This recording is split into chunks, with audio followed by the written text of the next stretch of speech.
Mindfulness Can Empower Children and Rebuild Communities by Ali Smith, Atman Smith, and Andres Gonzalez, founders of the Holistic Life Foundation. I'm Emma, one of the book club program specialists coming to you from Boston, Massachusetts.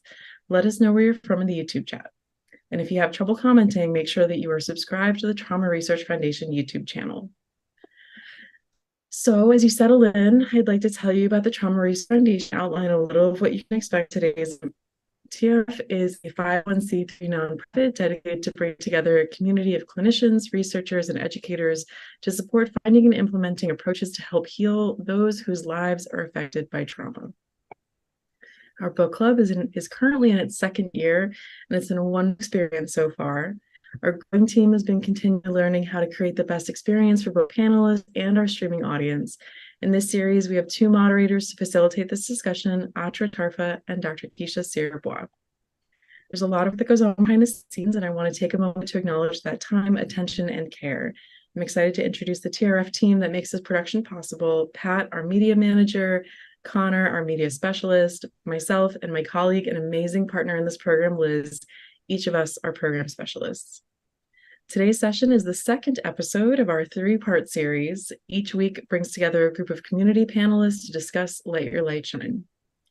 And next week will be our special final episode on Thursday, September 28th, when Ali Smith, Atman Smith, and Andres Gonzalez will join our conversation for a live Q&A session. And I promise you will not want to miss that. So we invite our virtual community to participate in the discussion. Feel free to use the YouTube chat function to share your comments throughout the session. Our team at TRF are all tuning in with you, and we'll be sharing some comments after each discussion question. If you have trouble commenting, again, make sure that you are subscribed to the Trauma Research Foundation's YouTube channel. Also, please note that this discussion is not a substitute for, nor does it replace professional mental health advice, diagnosis, or treatment. If you have any concerns or questions about your health, you should always consult with a physician or other healthcare professional in the mental health field. We'll be sharing information about each panelist as they respond to their first question. Panelists are invited to apply from anywhere in the world, from every background. And we truly welcome voices representing a diversity of experiences and thoughts. So to help ground us in this conversation, we're happy to offer a study guide as a companion to your reading. Please download the study guide from the link in the chat. And now to introduce our fantastic book club moderators, Atra Tarfa and Dr. Keisha Sirbois. All right, so our first moderator, Atra Tarfa, is a highly skilled and dedicated certified trauma recovery coach supervisory level, recognized by the International Association of Trauma Recovery Coaches. As an instructor with her extensive knowledge, empathetic nature, and personal experience, Atra provides invaluable support to trauma survivors as they navigate their healing journeys. Drawing from her own experiences as a trauma survivor, she founded compassionate coaching for complex trauma to help individuals reclaim their lives and thrive beyond trauma. As a board member of PATH, a program that addresses addiction and underlying trauma using an internal family systems-informed approach, Atra demonstrates her commitment to holistic recovery. She actively contributes to the program's mission of providing comprehensive support to individuals, recognizing the interconnectedness of addiction and trauma. Currently serving an 8-year term as a locally elected district supervisor, Atra brings a self-led, trauma-responsive voice to local policy, ensuring the needs of families in her community are heard and represented. Through her role, she advocates for the needs of trauma survivors and actively works towards creating a supportive and inclusive environment for all. Our second moderator, Dr. Keisha Sirbois, is the CEO of Dr. Keisha Cares Consulting and Coaching and specializes in public speaking, diversity, equity, inclusion consulting, and trauma-informed mindset coaching. With a passion for racial literacy education and leadership development, she brings a wealth of knowledge, experience, and global perspective to the table. Dr. Keisha's accomplishments have made her a prominent figure in the realm of public scholarship. Through her TEDx talks, Instagram, YouTube, international conference lectures, published academic works, and programmatic initiatives, she has emerged as a catalyst for change, championing racial literacy and inclusive leadership. Boasting over 20 years of experience, her scholarly pursuits and advocacy work have garnered a discerning global perspective on educational research and diversity. Thank you both for being here in support of this community, Atra and Dr. Keisha. And now I will hand it over to our moderators.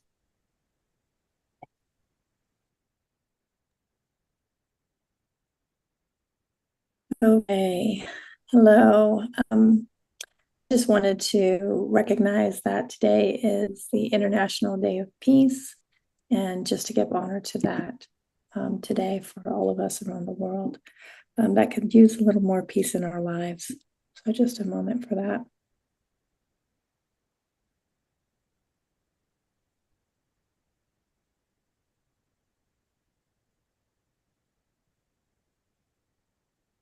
All right. So today we'll discuss part 3 of Let Your Light Shine, How Mindfulness Empowers Children and Rebuilds Communities by Ollie Smith, Atman Smith, and Andres Gonzalez. In the last section of the book, covering chapters 15 through 18, or part 3, I'm going to let it shine, is the last section of the book covering chapters 15 through 18. In this section, Uncle Will's teachings emphasize doing the work without focusing on results, allowing love and light to flow through as a vessel of service. Ego ties to results, leading to self-doubt when they're not seen. Meditation is advocated to dispel negativity. Uncle Will's role was a reminder, helping others access forgotten universal knowledge. The essence of the work is to empower individuals with skills to save themselves, rather than attempting to save the world directly. Reciprocal teaching methods are highlighted, transforming all students into teachers to spread meditation and breathwork. Love as a powerful force is emphasized. The aim is to infect people with love, especially in challenging times. Part 3 of the book centers on spreading this work outward, empowering others. Kids lead classes to empower and heal trauma. The future, including COVID and societal change, remains uncertain, but the focus continues on broadening the reach and empowering students to share their knowledge. Expanding horizons is a crucial aspect of this process. So we'll go ahead and open with the first question. Dr. Keisha, you want to take that? Thank you. I feel like I've talked too much already. That's okay. You got it. But I'm happy to do question 1. Okay. So it starts off by sharing expansiveness is the ability to open up emotionally, mentally, spiritually, and physically beyond one's boundaries to connect with others' experiences and perspectives. How does the concept of expansiveness relate to your own life experiences and the way you connect with people from different backgrounds? So if you'd like to participate in the conversation, simply raise your hand to our distinguished panelists and you will be welcomed forward. And if you want to take a little time to think about that, that's fine as well. I'm certainly ready to sort of unpack this because I had a profound experience with that today. I had the honor of being in Baltimore, Maryland, and I was doing my morning exercises, and I happened to have an opportunity. I'd finished running, and I was sitting down, and an officer came up behind me, and she went to a table next to me. And then I saw 2 young ladies sitting at that table, all women of color. And the officer, and because of things that have happened between people of color and police, I naturally leaned in and just warmly asked, "Hey, are you all right? Is there any support needed?" And the officer invited me over. And it was such a strong reminder of I couldn't be more grateful that I had been reading this book because I had a real time encounter with 2 15-year-old women of color who were definitely this target demographic. And I got to practice a lot of what the book had reminded me, like, hey, everyone isn't going to be open to breath work, but I still gave them tools. And when, the interruptions came and things like that, I made room for it. I had grace for it because I was already prepared. And I was able to practice expansiveness. And Zita, I see your hand up. Stephanie, I see your hand up. I think, I've warmed up the conversation. So come on in the room. Thank you so much, Dr. Keisha. I'm in Alberta, Canada, and yesterday was a hard day in our community. There were nationwide protests against gender expansive youth in schools and the protection of confidentiality of trans and gender expansive youth in school. Being the parent of a trans identifying non-binary child, and being surrounded by all of this anger, you could almost feel the weight of it in our city as these protests and counter protests went on. And in talking with my child about it, they had this really beautiful moment of saying, I used my breath, like you said, but I couldn't find calm breathing. I had to use angry breathing, and I used angry breathing to put it somewhere. And it was such an interesting way of, I think, from the perspective of a 10-year-old, right, looking and going, I don't really fully understand these tools, but I'm going to center my emotions and use my big breath and put it somewhere. And then Charlie responded after, when we were unpacking it a little bit, and just said, what I need to remember is that people will respond to who I am in this world and to the energy that I put out into this world. And so all I can really control is that I'm going to be the best me I can be, and allow people to be changed and influenced by that. No, I tell you, out of the mouth of babes, right? Because this mama was having a very, very hard time kind of wrapping my head around all of these things. And this tiny little human was able to put into perspective that we find our sense of peace inside ourselves first. And we bring that out into the world will respond in accordance. And those who don't, we can only control so much, right? So it's just a really lovely reflection. But I agree with you. I'm glad I was reading this book and reviewing this question, because I sure needed it. I had to stop and write what you said down, or what the 10-year-old shared. And if you'd be so kind to just repeat it, because there was so much there. I didn't catch it all. Would you say that again? For sure. So Charlie, my child, talked first about needing to use their angry breath. Like, I don't have my peaceful breath, but I had my angry breath, and I put it into my breath. And then when they were unpacking it, they talked about how all they can really control is the presence that they bring into the world, right? And they said, all I can be is the best me I know how to be. And if I bring the best of me into the world, people will respond to it and people will reflect it. And that's all I can control. All I can control is being the best me I can be. And that phrase, I think, will sit with me probably for the rest of my life. I think that child is so much more emotionally evolved than I am at 42. Oh my God, if I would have known that at 10, that all I can control is the energy I put out into the world. And in so many ways, isn't that what the book is really trying to help us do? Put out whatever bad energy, whatever nonsense, whatever, can't cuss, but imagine the expletive that is thrown at us. The ability to either dodge it or find a way to push past it. And I wouldn't even say you have to be the best you. And perhaps it's not so much that you're not the best you, but it's that ability to give yourself that grace in the moment. And whatever the best is in that moment, maybe I could expand it. It's not so much the highest ideal, but whatever the best.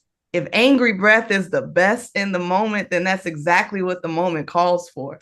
Yeah, this kid is on to something. Go Charlie, go Charlie, go Charlie. Invite them on book club. They're ready. Thank you so much, Sita. Stephanie, would you join me in the conversation?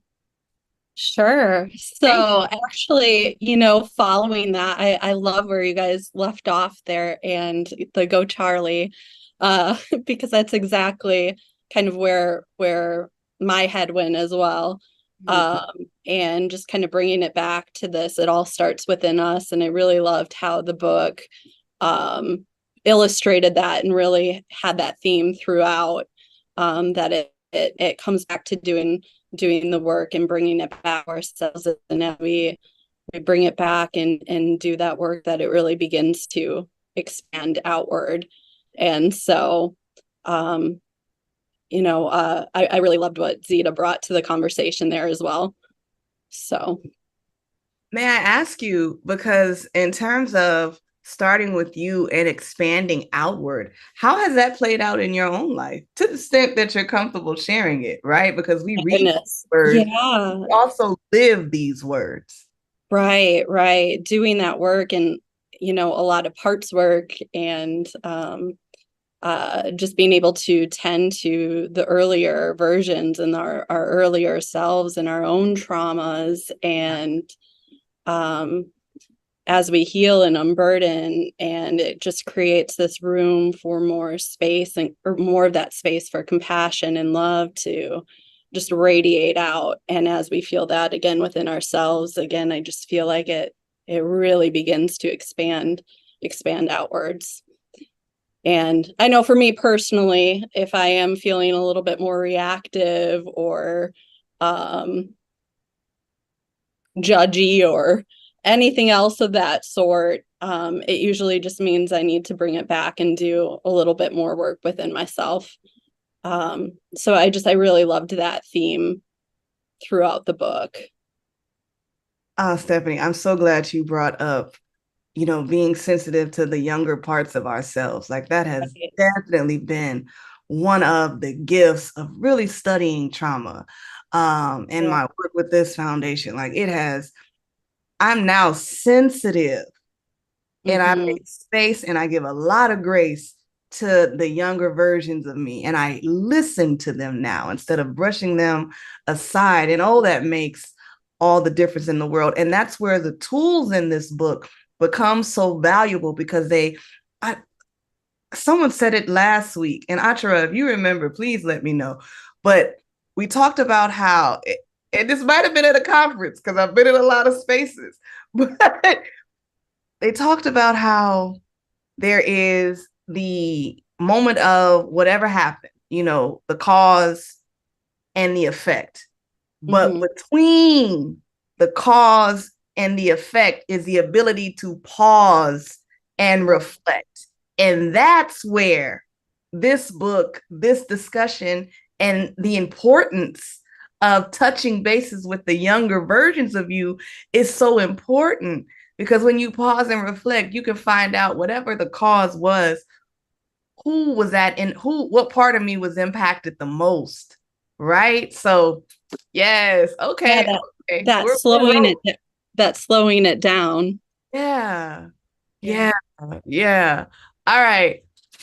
I'm rubbing my hands because now, Ram, am I saying it right? Ram's about to get, no, Ram? Okay, help. Yes, it's Ram. Thank you, Ram. No problem. The floor is yours. Thank you. So what's fascinating about this question is that it taps into so many different things that are running through my mind right now, especially on International Peace Day, International Day of Peace. So I just want to say that on this International Day of Peace, we had the blessing and gift at this school where I'm doing a lot of work. It's in Richmond, Virginia, Martin Luther King Jr. Middle School. It's like right in the center of 5 housing projects. We had an opportunity to have a phenomenal group come and share their gifts with some of our youth. And this group was called Women Drummers of Rwanda. In Richmond today on International Day of Peace. It takes me back to when I was in Burundi and in Rwanda doing some training around healing and rebuilding our communities. And it didn't occur to me just how significant it is until I saw International Day of Peace. So we're just talking about some of the work that I do and how it resonates with what they do. What's significant about this too is that drumming was banned, or women were prohibited from doing drumming traditionally in some cultures. So in this culture.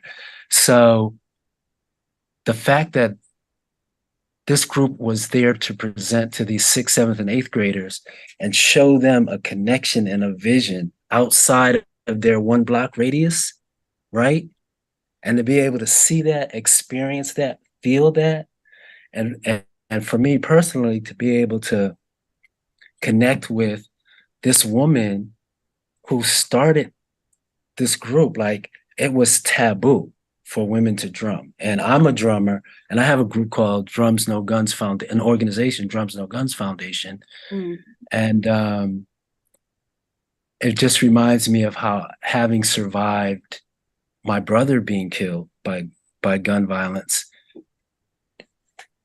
took me out of my own boundaries to expand and connect with people all over the country around this issue of gun violence, and how that pause, right? Like that pause between the cause effect and being able to think about, if I follow through with this and do this, what the impact would be, not only on the other family, but on my family and on me. I think like that chapter and that situation that's described in the 1 block radius is so crucial in what we're talking about, and how having experiences and learning these skills and practices are so impactful and important for our young people. Like, we've created a mindfulness room at this school. It's called the Sankofa Mindfulness Room, in the spirit and modeled on what Ali, Atman, and Andres, my brother Andy, have done in Baltimore. And it's just so serendipitous that this international global connection is like really becoming clear to me right now how significant it was. I'm trying to respect time, but we have 90 minutes, and I feel like I would be doing us a disservice if I didn't ask you, Ram, a follow-up question in terms of, you've painted this really powerful image of a group of women drummers.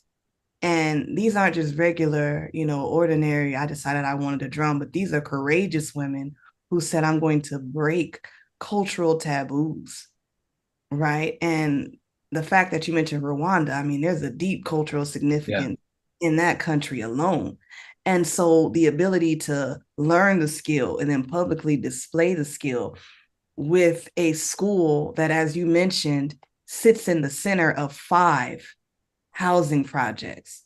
And so when you talk about the ability to cross boundaries and connect with each other's experiences and perspectives, what did all of that feel like in that space? Like, there had to be energy in the room. Yeah, there was so much energy in the room, and you could even see some of the young people, some of the students were releasing it from their bodies based on this language of rhythm, and how that rhythm is a form of a mindfulness practice where you tune in and focus, and then your breath becomes like in the flow, and you might not even be aware of it, but it allowed them to travel. It allowed them to be transported from their 1 block radius, maybe it's internal or external, to connect with people thousands of miles away, not even speaking the same language, but communicating through a common medium. And they connected and they related. And for the girls who were there in this group, Young Queens in Action, and the boys there, young kings in action, for the girls to be captivated and see the power of these sisters just representing this transformation, and they're, from different backgrounds, different experiences, but in that time period we were all like in the same space, in the same energy, in the same expansiveness. Oh, thank you, Rob. I had to ask. Like, there was no way I could leave it at that. So thank you for sharing. Thank you so much for that. Achara, the floor is yours. And then I see Zita. So you guys just go ahead and have discussion. Yeah, I was just going to add, so this, because parts were mentioned earlier, and since that's my jam every day, It's your jam. is that my favorite part of what I get to do with my clients and with the organizations in which I serve, because I often will get into group work and just that ability to get a moment and get some space from your parts of what your parts are feeling, that whether it's, I loved what Zita said about Charlie saying, I gotta angry breathe, right? Taking that, it's that connection over control. Mm. And so most of the time we're taught, thanks trauma, to suppress our feelings and to control, and so that we don't get in trouble, right? Or we don't feel like we're good enough to do something. All of that comes into play. But if we choose connection over control, meaning connecting and accepting, and it's again that Buddhist teaching of what we can accept, right, is the path to like less resistance and internally. So I just love that, because it leads to expansiveness. It leads to, okay, what is true? What is true? I can feel what I'm feeling, connect with what I'm feeling, and then see what I have now. And all that happens within the pause. And yes, it was our book club last week where I talked about Janina Fisher's quote, the pause between the trigger and the response is where healing happens. So yeah. That's why we're co-moderators. That's why you are my partner. Thank you. Thank you for citing a sister and for bringing that forward in context. Always an honor to stand beside you, sis. Thank you for that. You too. Zita, we are so curious as to what you have to add to this conversation. Oh, I'm still processing some of the thoughts that have been shared already. They're huge, and just I'm feeling so lifted by the shared energy. I think even just of the conversation. One of the things that because Ron brought up, and I know that we get into it a little bit later, but Ron brought up the 1 block radius. And in some of these conversations, thinking about the expanding of that time and that reaction time, right? We're actually stretching out and creating more space within ourselves. And we can use technical terms like tolerance window and all of these fun things. But if we really just think about the expansiveness, to me, when I'm talking to clients, and especially with children, the expansion of the lungs and of the diaphragm and of the rib cage, how the body physically gets bigger. And let's feel the bigness of ourselves as we let ourselves kind of take up space instead of trying to zoom our way through the conversation. And I think that one of the things that Ram was talking about in this shared cultural experience really is that when communities come in and heal each other, we recognize that energy, right? We recognize our own. We see that process of healing. And even back to part 1, where our authors went to the Mohawk tribes, and they recognized in each other this cultural healing. And that connection can bridge a lot of the gaps that we have in between, I think, a lot of different cultural groups, not just racial, but all of our subcultures in society, right? And so there's a collective idea identity of healing and community that I think actually really draws lines between people if we can stay open to them. So that's just where my thought went with that. I love that your thought went there with that, because that's actually what you opened up with, what question 2 is. And with Ram and saying the one block radius, that's exactly where we were going. So I thank you for taking up space and sharing that. Absolutely. That just feels like the perfect segue. I'm gonna get and like let you take the floor, because that's the natural rhythm of this. Let's go. It is. It is. All right. Question 2 is, the one block radius in Smallwood represents both safety and limitation, leading to conflicts and limiting residents' perspectives within the neighborhood. In what ways does the one block radius metaphor apply to situations beyond neighborhoods, such as social circles, workplaces, or even broader societal issues like you were just talking about? So does anyone want to contribute further to this discussion of the one block radius? Yeah, Zita, come on back. Sorry, I'm just going to continue off of my thought. I didn't want to jump the gate, and then I'll turn my mic off.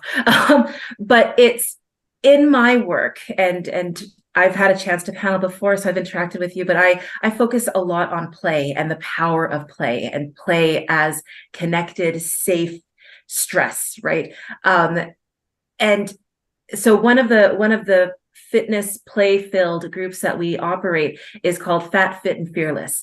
And it is really centered on radical self-acceptance and really getting into our bodies at all sizes and reconceptualizing what the aesthetic of fitness should look like.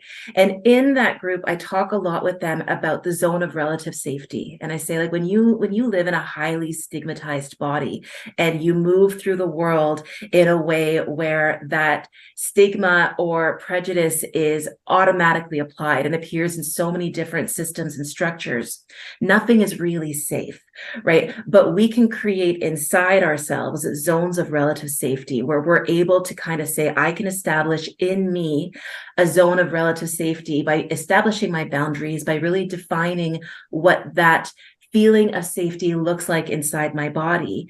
And then I can identify around me others who are safe to bring into my zone and kind of build around ourselves an expansion, to borrow from the first question, an expansion of that zone of relative safety. And then as we start to meet and engage with other groups in their zones, we can renegotiate kind of those social contracts, those social agreements that we never signed up for, but got imposed on us. And we have an opportunity within these tiny collectives to build new rules and to build new structures and then to navigate those together. So there's a huge opportunity within our intersections, within these kind of communities that are navigating these hard questions, to learn and share and grow and meet each other in a new kind of renewed sense of social dynamics. And so I just really felt like that one block radius was kind of that internal sense of I create in my studio. We have a weight neutral, shame-free, anti-racist facility, and everyone who comes in knows this building is relatively safe compared to the rest of the world. And when I come here, I can know that I can let those guards down and allow myself space for vulnerability and imperfection and humanity. And then we build out from there, one community at a time. And so that was just something I found really inspiring in the book, is how they described that sort of building. And it's you don't want to stay stuck in your one block. You want your one block to be grounding so that we can expand and move kind of beyond our own limitations. Oh, absolutely. So I'm inside my parts are like, there's a yes. There's all this stuff popping off, right? And I'm trying to get some space from just this excitement that's going on in my head about everything you just said, so I can narrow in on this question that I have for you, which is part 3 talks a lot about how the students teach other students. So I'm curious about that piece, because it sounds like that's exactly sort of what is happening for you as well. correct me if I'm wrong, but that sounds like that you see that happening as well. 100%. And so part of our worldview, and we actually went back and reworked some of our statements after having read this book and really deeply thinking about the guidance that they give to nonprofit organizations. So at the Center for Trauma Informed Fitness, one of our mandates is that we lead from within, which means that all of our transgender programs are led and directed by transgender humans. And our autism and neurodiversity programs are led by autistic people. And our fat body programs are led by fat identifying people. And we reach out into our community and bring people who aren't fitness instructors to kind of come and inform the parts that we're missing.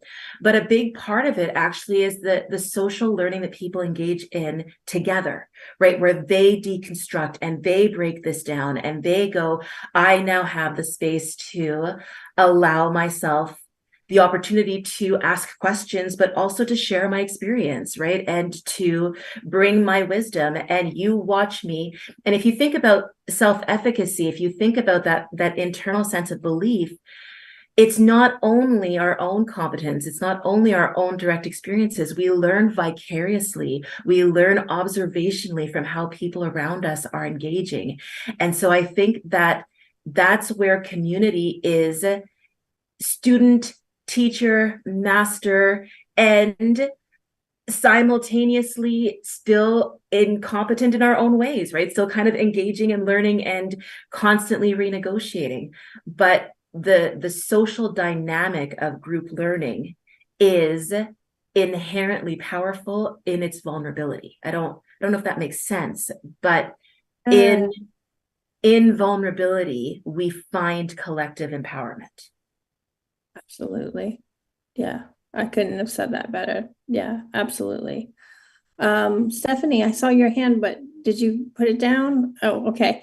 Oh, because I can, yeah, if you had something to contribute to what Zita had to say, or if Ram wants to contribute, Stephanie, go ahead. Yeah. Sure. Yeah, I did put it down. My thoughts kind of came and went. But yeah, no, I was just going to comment back again on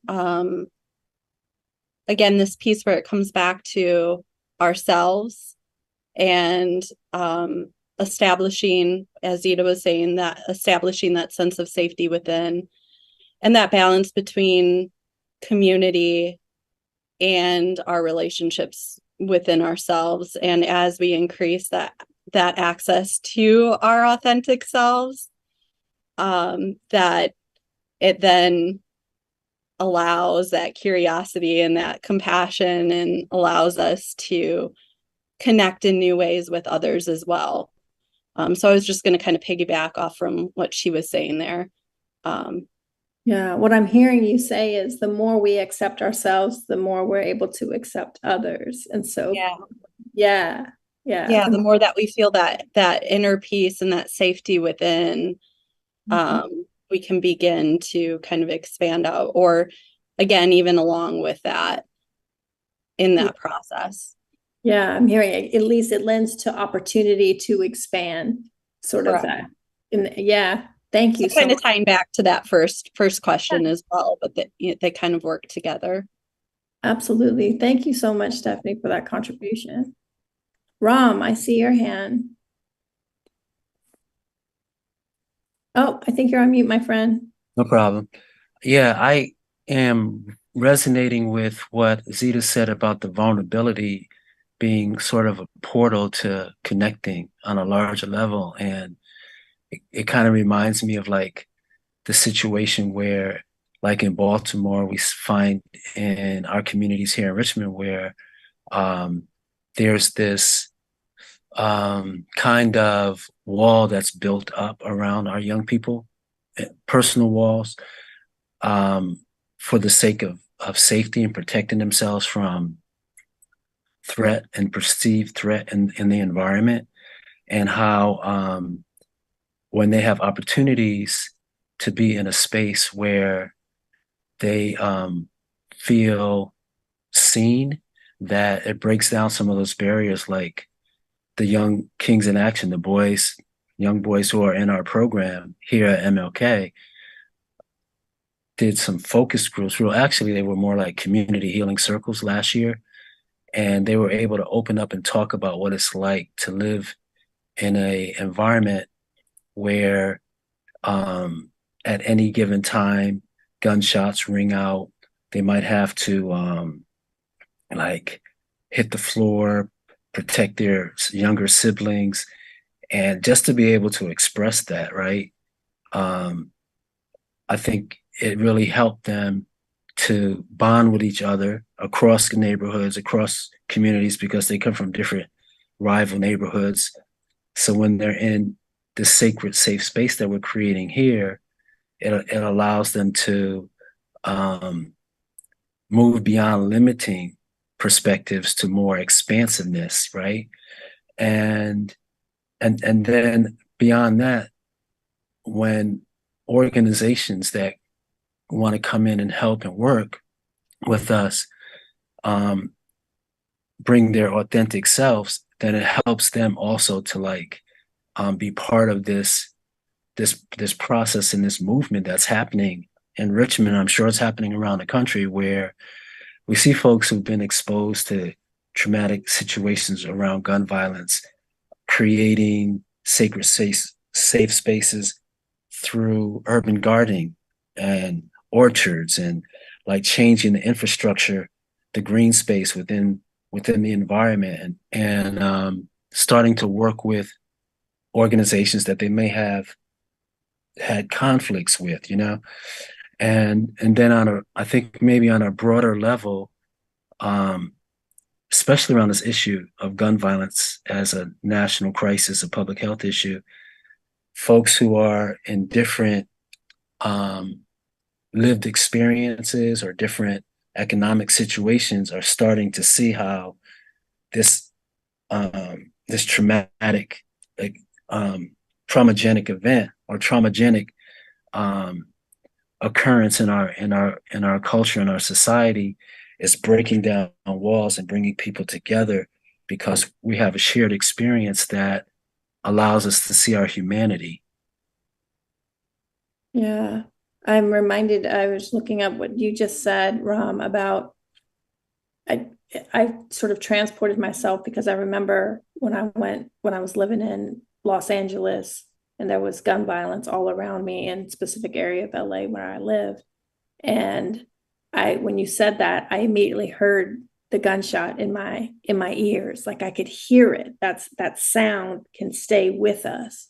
And it reminded me of what they said on page 251. It's very limiting because of the lack of resources and opportunities there, and leads to feelings of hopelessness, helplessness, despair, and desperation.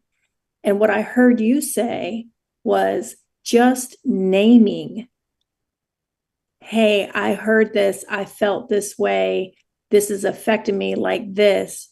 Just the simple act of naming. And then you went on to say, doing activities like gardening, and there's connection activities, but just the naming of an experience with people that are in that same experience, and being able to sort of have that normalize, like what you're feeling. I hear you. Right. I feel that too. You're seen, you're heard, you're held, is what I'm hearing you say. That there are many places, I'm sure, where when that occurs, when those sounds, when they hear those sounds, when they're witnessing violence or they're hearing violence, whether it's in their home or in their environment, to be able to have someone hold the emotion and the charge of what they're feeling, whether it's anger, whether it's sadness, whether it's hopelessness, helplessness, or despair and desperation, that being able to name it, being held, that you've seen transformation just in that alone. Yeah, and that's one of the things that we've been working on, Atman and I, about, and Ali, Andy too. Ali really brought up the issue around how our young people are becoming kind of anesthetized to this, right? And like it's just so out of hand now, where it's almost like that limiting one block radius mindset in order to survive, because I don't know what's going to happen, and no one is acknowledging it, or no one is hearing it or seeing it. So what can we do to address this gun violence trauma in our communities like Richmond and Baltimore and other cities around the country where it's prevalent, and implement these practices that can be helpful to address urban trauma or PTSD. And we know that they work. It's a matter of like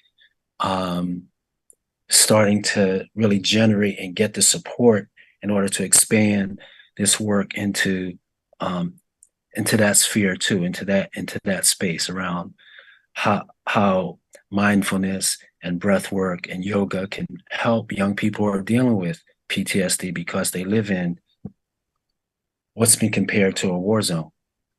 Mm. Mm. Yeah.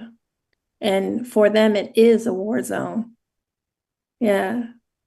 And no comparison, right? It is a war zone, and having the work that you are all doing to hold them and to show them and to lead them into that expansion is just amazing, profound work. Thank you, Ram, for sharing just that little bit extra insight into the program itself. Zita, I see your hand.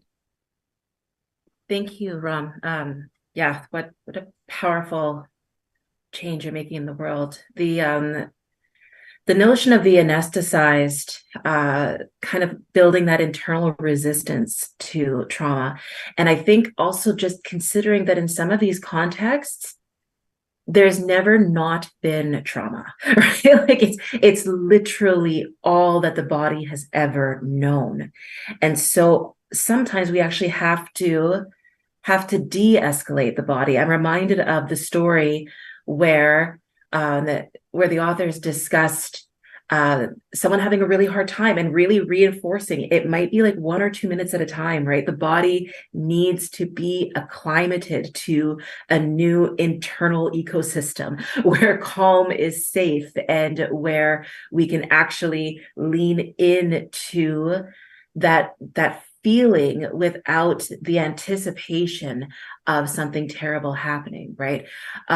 So I think that a lot of our youth are not only desensitized, they have no other sensory knowledge. They've not had an experience of safety. And because if their family units can't find grounding and safety. And again, when the world is on fire, and for many, many people, the world is on fire, it's very hard to find an internal sense of connection and safety, even within our own family units. And so it's very possible that in many contexts, that body has never been exposed to what it feels like in a way where that can feel accessible. And I love that the authors really underscored the importance of titration, right? Baby doses, small introductions to the system, and understanding that the system will push back. The system will sometimes resist because it's unfamiliar and new. Mm-hmm. That reminds me of the concept of backdraft that Dr. Kristen Neff talks about in Mindful Self-Compassion, where receiving too much kindness too fast, too soon it'll completely reject it, right? To when we try to be nice to ourselves because of the wiring of the default mode network, especially if we grew up in places and homes and environments where all we heard was you're bad and it's never going to get better, that helplessness, hopelessness, despair, and desperation.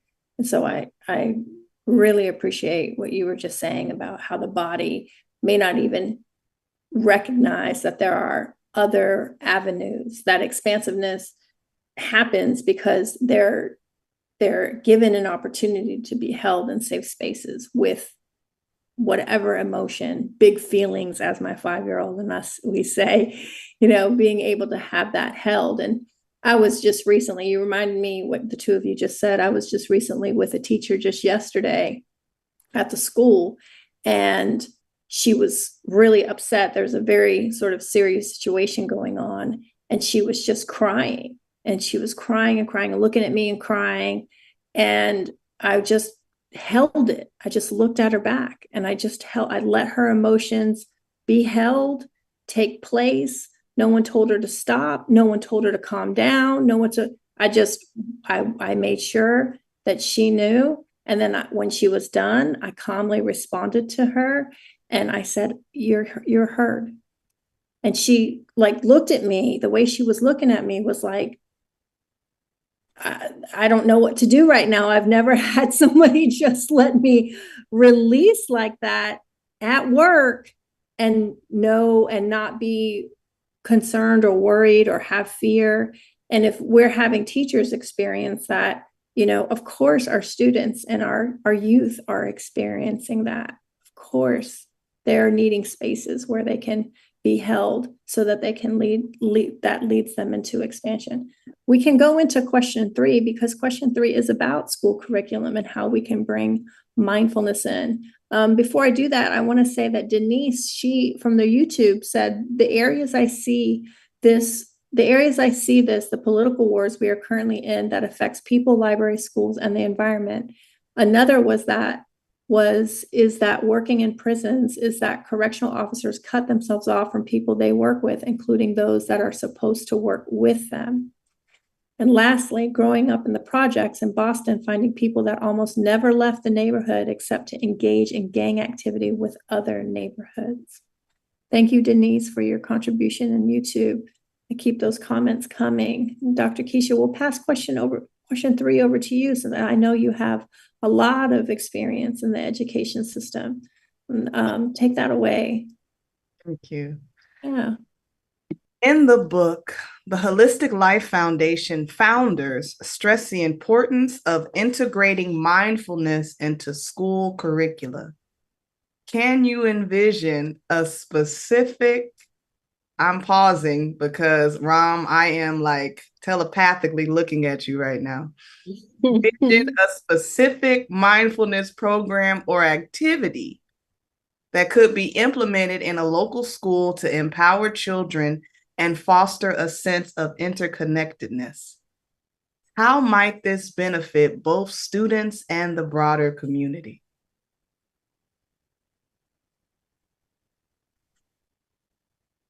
Come on down, Rob. Hey, we can talk about this in real time, like what's happening and what's been happening. So, maybe I think it was in 2018. Now I was school manager for school code. Earlier, I had met Atman at a conference, and then I met all three with AAA at Omega Institute, and I brought 6 principals and a student support specialist up to Baltimore to check out what they were doing in the Baltimore public schools. Then when we got back, I piloted 3 mindfulness rooms. And over time, this one particular school really resonated with the program. So we brought Ali and Andy and Atman down to do a talk called Breathing Love into Communities. And then we did the training. We had them come in and do the training to prepare people in the school and in the community to operate this mindfulness room.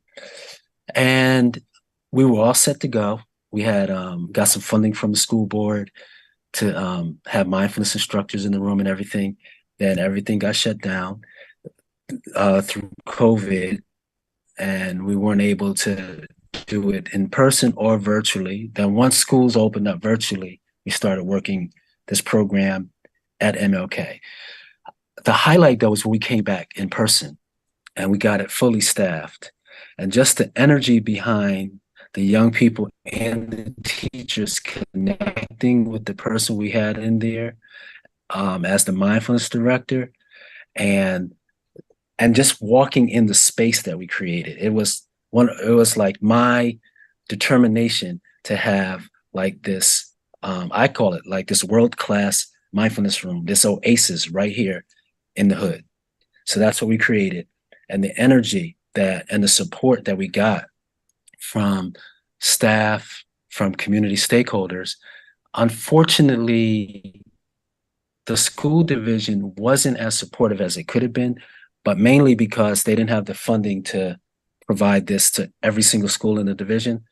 So what I see happening in there is it's like it's spread out into the community, from the mindfulness room to the community garden to other people wanting to duplicate it, to changing the culture of the school, and parents then getting involved because their kids come home talking about the work and their parents want to get involved.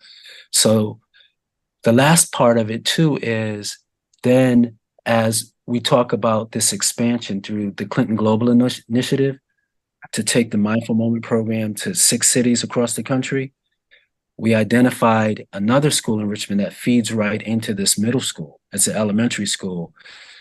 So I can just see how implementing what Ali and Andy and Atman have established in Baltimore can have this global effect that can address so many different interpersonal, organizational, can change school culture. Ron, I want to make sure we're making the information available to anyone who may watch this at any time, even though the book talks about this at length. Would you be kind enough to paint a picture of what a mindfulness room looks like? I wish I could take you right down and show you the room right now because I'm at the school, but a mindfulness room is really like a space that's created with the intention of providing like a trauma sensitive environment, right? Where if a student is having some type of issue that they can identify themselves, they can come to this space where when you walk in the room, it feels welcoming. It has plants, it has, it's colorful, it's clean, it's set up with, the aesthetics of circles and stuff like that. So they feel welcome when they come in. And then there's someone there who greets them to really just hear what they have to say. So it's a caring adult who's really there to practice compassionate listening, to really hear what the student is presenting. And then once they make that connection, then they can offer a practice that could align with what that student might need. But the most important thing is it's a place of building these relationships, because in addition to students just coming at different times on their own accord, groups can be held in this space. Teachers can come and receive, training that they can then implement in their own life and take that vibe back to their classroom. So it's kind of like the mitochondria for folks who are into some cellular biology, but it's kind of like the powerhouse. It's like the energy centers, the peaceful place in the school. So it's an interrupter too in that process of a student getting in trouble and then being sent to in-school suspension. So we're reimagining what that looks like, and we're providing something that can really help the student have agency over how they behave and act and navigate the situations in school. I think you painted a beautiful picture, and you're the first person in my years of trauma work to ever bring in mitochondria as an applicable understanding of what it means to have a space where you are welcomed to regulate. I think of how powerful it is to have that caring adult who is ready to listen, but then share whatever practice aligns with what they heard, and how that simple differentiation of it's not just a caring adult in an office, because an office walks in with its own stigma, but to have them in this place with plants, and I mean, I love plants, that's my background. Yes. But to have them in a place with plants and color, and it's clean and it's welcoming, and there's all this intentionality around the circles, right? Sort of like trying to dismantle hierarchy. The ability to listen in a space like that is dramatically different than trying to listen in a classroom or an office or a hallway. And that alone is magnificent. So thank you so much for taking the time to really paint that picture, because whoever watches this or whoever is watching this, I wanted them to be clear on the distinction, because people may often think, oh, we have caring adults. We listen all the time, but there are so many other things speaking louder than you. And so I appreciate you for that. Thank you so much. All right, let's see. Z, come on. I always love it when you get into the conversation. It's probably good that we're separated by countries, because I feel like we could just for hours go at this group together, right? I fly often. Don't tell me. So around that, I'm so inspired by what you said. I'm envisioning how I'm going to build this into my own house. Because I feel like every home needs a mindfulness room. I had a really different take on reading this question, preparing for today's panel. And we touched on it a little bit in terms of just school budgets and not having the budget to bring it to everybody. And I am a pretty pragmatic mindfulness instructor when I'm working with people. And when I'm talking to schools about practices, I wish that there were two places we would start with our youth. And I love the idea of these big, beautiful programs. And often I think that we get overwhelmed by things like budgets and administration, and they're so hard to get into. And I often just kind of challenge administrations to say, could you just begin with mindful lunches? Can we just start by slowing down eating? Can we begin with cost-free options, right? Can you start by saying, we respect your ability to mindfully engage in your food, right? To bring your attention into this moment, to allow space for just 5 minutes of mindful food. And then maybe, I don't know, the radical idea of we're going to mindfully listen to our cues to void. When you need to pee, you can pee. You don't have to ask permission. You can mindfully listen to your body, raise your hand and saying, my body is telling me that I have a physical need. And if that physical need isn't met, I can't bring my mental needs forward. I can't be in a cognitive learning space when my body has a need that's not being met. And I actually think like we teach disembodiment, almost the alienation of the body in schools when we tell children don't move, right? Or eat quickly, or do things on our timeline, or you go to the washroom when I say you go to the washroom. And I feel like we would be setting such a strong foundation for bigger programs like what Ram is describing if we could just honor the fact that children have bodies. They have bodies, and that their bodies have needs, and that we need to be present to recognize those needs. So I always really say, start by, are you hungry? Are you full? And do you need to pee or drink water? What I hear you say, though, underneath that is that we as adults, or we as school administration and school leadership, need to have an honest reflection on how much we trust students. Right, because all the things that may automatically come to mind as someone hears you, someone who may be in school, say they have, middle school, high school, and they're like, oh, if we do that, they're going to congregate, they're going to do this, they're going to do that. And to be curious about, why is that the knee-jerk reaction? Without judgment, why do we naturally move towards how this is going to, be a problem versus how this can grow into a solution? There may be tension. There's tension with any new thing you bring into it. But what is the bigger message it's potentially saying when an adult allows a child to have the authority, to have that power over themselves? And then when it is, if it is abused, having the tools to have that conversation, because that is a lesson within itself. It comes this meta experience for the adult and the student. And the willingness to be curious, explore those type of things. But it's so strongly pitted against the tension of authority that school is so deeply rooted in. Yeah. Oh, Atra shared in the chat one word, liability, another word, fear. Right. And I would dare say that one feeds into the other and vice versa.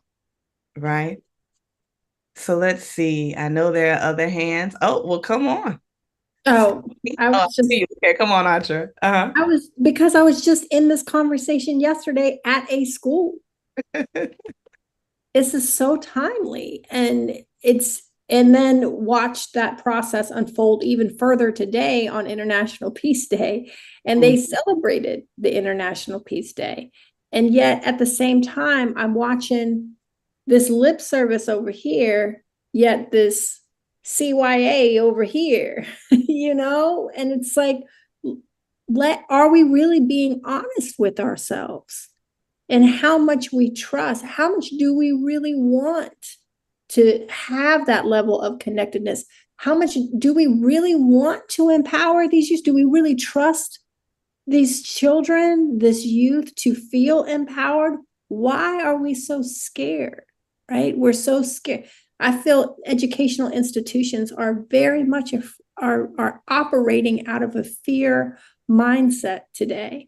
So much to the point where when we have abuse or trauma in schools, it's let's not actually deal with the issue. Let's get rid of what happened as best as we can so that we're not the ones that are going to be in trouble, or we're trying to protect ourselves instead of actually really being honest with ourselves and come up with a solution that is safe for all.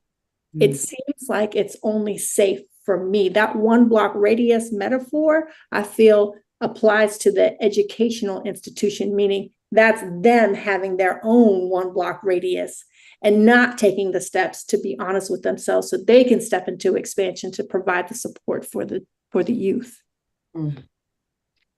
You make me think about how the book shares the 1 block radius mindset goes with you. Even when you leave the block, that mindset is still there. And so I think about the mindset conditioning that is in schools as we talk about authority and power and how that plays out when they get to college, when they work, how they interact in the professional sector. I saw a hand up. I'm not going to say any names, but if the person who had their hand up wants to join. I was just clapping. Hit the wrong button. Nope. You weren't the one. Yes. You weren't the one. Okay, good. But there you are. Come on down. Please join the conversation. Yeah. Sure. Yeah. So I guess I just, obviously, again, taking the pieces that are within our own control and kind of starting, if you can within, but then also, and I want to preface this with, I don't work in the schools. I don't want to pretend I know more than I do. So I don't know all the structures there. And I do work with a number of people who are within the school districts at different levels. So I understand the stress that can go into different roles within the school districts. We'll just say that. But getting leaders on board, I think, was some of the conversation that was happening here. I think is so important if it can start. And again, I don't necessarily know exactly what level that would be, but with administrators and teachers as well. And I know they're kind of strapped with their resources, and that's where I really want to say I don't necessarily know all the dynamics there. But providing space for teachers, for administrators, incorporating that on all levels, not only with the students themselves, I think is such an important piece.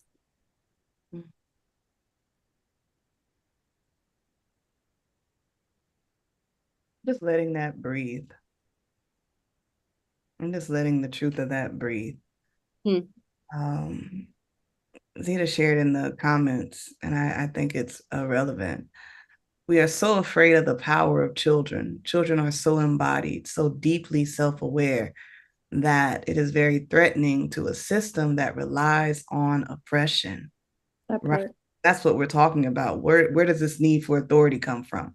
Well, education was rooted in authority. In fact, it was secreted. Only certain people could learn, only certain people could have access to school. And it was, you were horribly punished if you had the audacity to break that.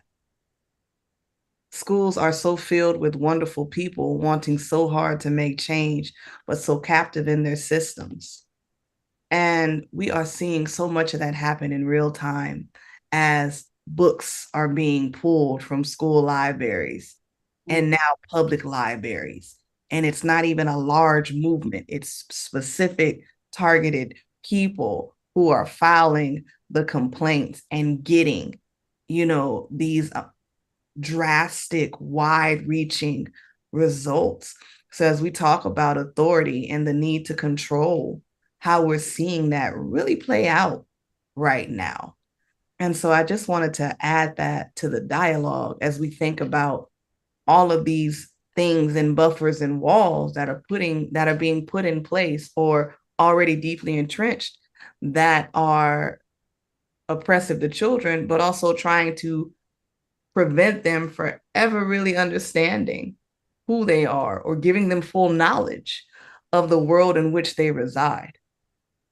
And again, I think if there's those limits within ourselves, so, if that's coming from the leaders, how can you then support children in that growth and becoming their own and trusting their bodies and being in tune with what's mindfully happening there, if they're not able to practice that themselves. I get a sense that there's a lot of this stuckness going on. Like I had a conversation with my friend who I was graduated school with, and she's happens to be a school counselor now. And she was talking to me just about the lunchroom and how just getting children to sit, like just getting them to sit down for a meal is very difficult in the cafeteria. Like they're just constantly everywhere. And she's like, you don't understand. They really do not know how to sit. So I told her about the mindful room from this book. And I said, do you have a mindful room in your school? She was like, what's that? And it turns out that they don't even, she's a school counselor. They used to have a mental health counselor come twice a week, like a speech therapist come to the school. And she said that last year in our state of Florida, that those got pulled from lower elementary. And I said, why did they get pulled from lower elementary? And she said, because we're told that they're needed in the higher grades. I said, well, why do you think they're needed in the higher grades now? Because they were needed in the lower grades before. Right. And she said the same thing. She was so frustrated. She was like, right. So I just shared with her about that, about the mindful room and something maybe she can even do.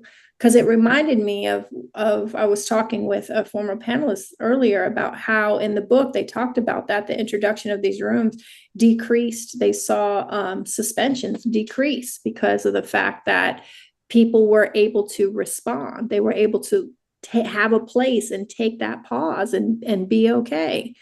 And I've got a little hand on me right now. So I'm going to pass it over to you, Dr. Casey, and see what this little hand wants. No problem. No problem. Yeah, I love that idea, the response though, again, because that response, again, not only coming from the child or the children themselves, but also from school staff and administration, and being able to take that time and space for them to be able to check in if they need to throughout the day so that they can respond appropriately to kids, again, looking at it from that systematic perspective. No, when Ron mentioned that in terms of what it looks like in his school, I thought that was so apropos in the sense of the teachers need that space to regulate, unpack, vent, all of the things. And they also need to be reminded or sometimes given the same practices and emotional regulation tools. Because just because they went to college or just because they were certified does not mean, oftentimes it absolutely means that they did not any of these tools. And Right. so I do think that we are in a wonderful opportunity in terms of time and what's going on, as to where we're in this. It's more than attention, because as the research, the field of trauma is still relatively new. Like, a lot of the foundational people are still alive. That's how young Right. around trauma is. Like, if you know anything about research, anything well Yes. established, everybody who thought of it is long, long, long, long gone. So the fact that you could still, like, I just came from a conference where, three main people were sitting right there on stage talking about it. And so that's to say that there is still a long way to go in terms of who understands this knowledge, who still needs that support. And we can't allow ourselves to just be so student driven that we forget the people we have in authority, the people who get to choose who's empowered and don't, oftentimes are regulating themselves. Right. Oftentimes do not know how to pause between the cause and effect and get to pause and reflect before they respond. They are often knee-jerk reaction in terms of authority. And so, yeah, I love where we're going with this. We have, if you can believe it, we're down to like 14 minutes left for conversation. So, Achara, I'm going to go ahead and read question 4. And then whenever you're ready, just come back in. So let's get to question 4. Oh, well, let me see. I think you're ready. The floor is yours. All right. Thank you. I'm here. I just had a little hand and a little face that I had to give some attention to. So question 4, the authors describe the concept of mindful moments as a way to bring mindfulness into everyday life. Can you share a personal story of a mindful moment you've experienced, inspired by the book or otherwise? How did it influence your outlook on interactions with others? And how can we create more of these moments in our daily lives? I am ready for this question because I feel like in the world in which I live, I am taking mindful moments every hour. Sometimes every, like, a whole hour is my mindful moment. It just really, because working in the area of trauma, and then especially when I see it happening live time in front of me, whether it's an oppressive system, whether it's in racial injustice. I have a blended family. I've said that here. Whether it's just going out to dinner with my Black husband, it is a constant thing for us to take these mindful moments together as family. We take mindful moments as a family together sometimes when we're going through really hard times. Ram, I see your hand. Let's get this discussion going. Okay, I can relate this to the institution, the educational institution, and being in a position to try to bring about transformation, and being told that, as I reflected on it, being told that what I was trying to do within a system, what I was trying to do was bring in something to a system that was designed not to accept what I was trying to bring into it. And so my mindful moment was, as I was leading this task force on reimagining in-school suspension, and I was getting all this kind of internal resistance, and I wasn't sure, like, why my team, members of my team were responding in certain ways. Other members of my team were reflecting on that too. It came down to the decision of, like, what we were going to name the mindfulness, what we were going to name the space.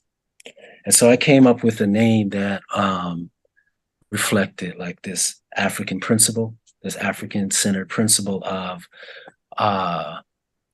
going back to our past, to learn from the past, to bring that up to the present, so that we can create a brighter future for our young people. And the resistance to just the name brought up all kinds of remarks that I found like astounding from the people who were saying them. And to the point where one of the district leaders called me. I was on my way back to Richmond from, I think, New York, and I had a stop in DC, and he called me, and he was like, when I put you in charge of the task force, I didn't want you to name it. I wanted it to be a collective. And I just had already been thinking about it. So I had this moment of where I was like really I had this built up series of moments where I was really like paying attention and being aware of like how I was feeling about it, and just really observing my emotions and being truthful and non-judgmental about how I really felt about it and was responding to it. And so when he called me, I just got myself in the present moment of, it's really not about the name. It's about the process. And there's a lot of reflection that has to be done internally about why folks were responding that way. But I was just going to let that flow out, get the name, not worry about the name, worry about the process. But I mean, I was still authentic and kind of revolutionary in my response, but I just used that mindful moment not to be attached to all of the issues that were institutional issues that I had to recognize I was working against a culture that really wasn't ready for what I was or designed for what I was pushing for. So you said all of this. I have to ask, was there a turning point? What was the shift in that for you? So the turning point was that I was able to acknowledge that my instincts, my gut feelings over the years about why do I keep getting all this resistance were valid. Then I was able to break free from trying to adapt to it. And so I just made the decision to retire again and then take that energy and bring it to one specific place where it was embraced to demonstrate what I was trying to share and give to the division. I really appreciate what you just shared, because what I'm hearing is, okay, it was this way. You acknowledge in what you had felt in your gut all along was validated. And so instead of continuing down sort of this avenue, you said you retired, and now the creativity that you now have to still get what you are trying to accomplish, but you're coming at it from a different angle. Right. And it sounds like there was a lot of pause happening for you in this experience where it changed, it altered how you responded. It sort of, you had this expansive awareness of what was really truly going on. And it was really about the process. It wasn't about all these things. And then it's like, okay. And then coming up with a creative way to actually accomplish what you're trying to bring, which is right. This reduction, right? This whole trauma-informed sort of lens to help increase really lives of right. youth. Yeah. Yeah. And I acknowledge that the people I was working with had that same sentiment, that same passion, and that the institutional hooks can sometimes cause you to react in a way where you think it's really aligned with the purpose, but it's really because that's how you have to survive within that institution. And that's the self-perpetuating machinery. It's like the machinery of the institution. And so, yeah, I mean, a real powerful person said, brother, you are trying to bring about change in a way, or bring into something that system is designed to destroy. Mm-hmm. And I don't know if the people will see it that way, but we're dealing with how do we transform a culture? Like, we see what's happening with like books being banned. Like, there's precedent for that. So we're seeing things happening that have occurred in authoritarian countries and eras before. How does that happen? What's the mechanism behind, we want to get these specific books out of circulation?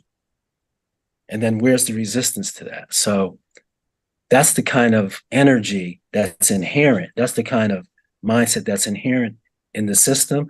And even good people working in the system sometimes don't see that they're perpetuating that.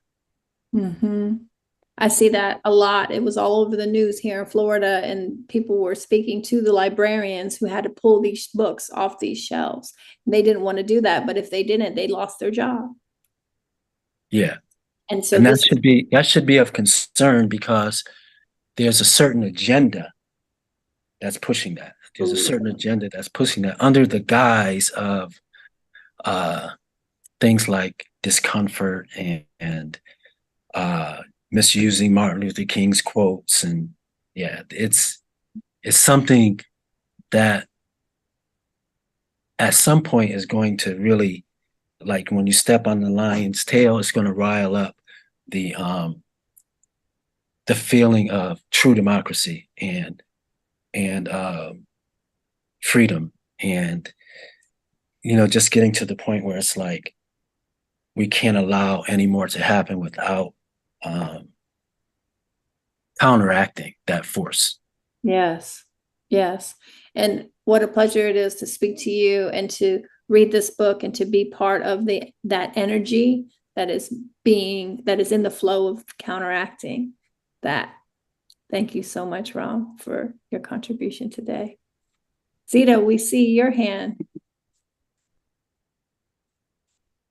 Thank you. I know that we're pressed for time. I was just going to say, my mindful moments happen literally from listening to my kid. Kids are have this amazing ability to call in. And I started with a Charlie story, so I figured I would end with one when they were changing their pronouns and starting to maneuver what that looked like in a pretty conservative political setting. I asked them, I said, how do we want to navigate this with your family, right? So your family may not be super comfortable with it. And they looked and they said, well, really, they can call me whatever they want to call me, because my sense of self isn't defined by someone else. And I was just like, wow, I hope that, and they were a bit younger, they were about 9 at the time, but I hope that that's something that they can hold on to and bring in. I think our kids are hearing very different messages. And if we can just listen a little bit more to what they have intuitively before we kind of break it down with the rules of the world, that's Charlie's wisdom, is my sense of self isn't defined by anyone else. Well, we're going to end with that. We're going to end on some Charlie quote. We began with some Charlie quote, and we're going to end with their quote as well. And I'll pass this over to back to Emma, actually. Thank you, everyone, for being here and contributing to today's conversation. Emma, the floor is yours. Thank you so much, Ashra, and thank you to all of our panelists. My goodness, I'm just continually inspired every week more and more for every conversation that I have the privilege of sitting in on and listening to and absorbing. I feel very grateful for each and every one of you. So this does bring us to a close for our discussion for today. And including thanking our moderators, Dr. Keisha Sirabois and Audra Tarfa, and our panelists. I want to thank our virtual audience for spending your time with us tonight or this afternoon, wherever you are in the world, whatever time it is in the world, and for sharing your thoughts in the YouTube chat. We look forward to seeing you at the same time next week for our final installment of the Let Your Light Shine book club. So we are also delighted to offer you a new resource, the digital care package, as another complement to the book club experience. This can be accessed via the TRF website or by the link shared in the YouTube chat. Everyone who has registered for book club will receive an email with next week's YouTube link before the next session and a link to the digital care package as well.